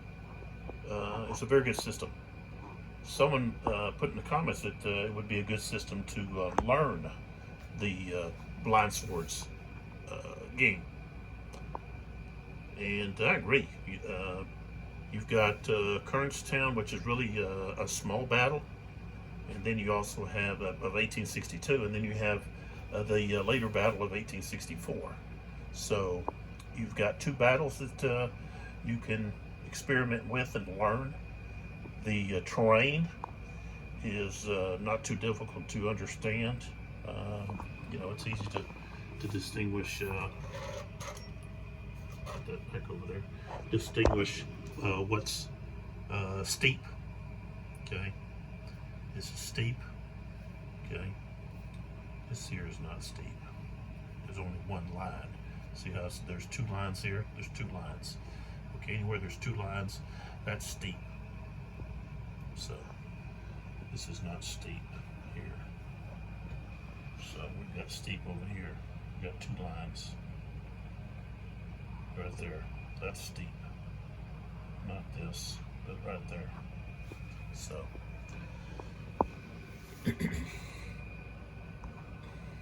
all right, so 82 Gaming 12. Take a look at some of our other videos, and I'll catch you next time.